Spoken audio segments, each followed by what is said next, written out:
విలువల విద్యా సదస్సు వినడానికి కొత్తగా ఉంది కదా?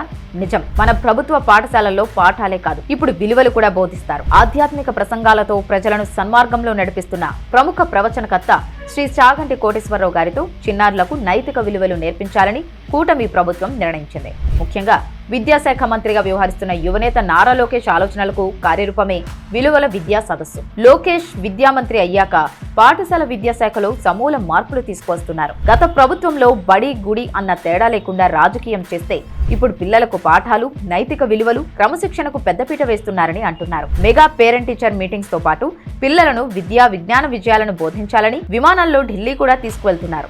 అదేవిధంగా ఉపాధ్యాయులను విదేశాలకు పంపి అక్కడ విద్యా విధానంపై అవగాహన కల్పిస్తున్నారు. గత ప్రభుత్వంలో పాఠశాలలు, కాలేజీల్లో గంజాయి, డ్రగ్స్ వంటి మత్తు పదార్థాలకు విద్యార్థులను బానిసలను చేయాలని ప్రయత్నిస్తే ఇప్పటి ప్రభుత్వంలో తల్లిదండ్రులను ఎలా చూసుకోవాలి, గురువులను ఎలా గౌరవించుకోవాలి, సమాజంలో ఎలా ఎదగాలని నేర్పిస్తున్నారు. ఇది కదా పిల్లలకు మనం నేర్పించాల్సింది. ఇలాంటి అపురూప కార్యక్రమానికి రూపకల్పన చేసిన వారికి హ్యాట్స్ ఆఫ్ చెప్పాల్సిందే కదా. నిజంగా ముఖ్యమంత్రి చంద్రబాబు గారు, ఉప ముఖ్యమంత్రి పవన్ గారు, మరీ ముఖ్యంగా లోకేష్ గారు అందుకోండి మా వందనాలు.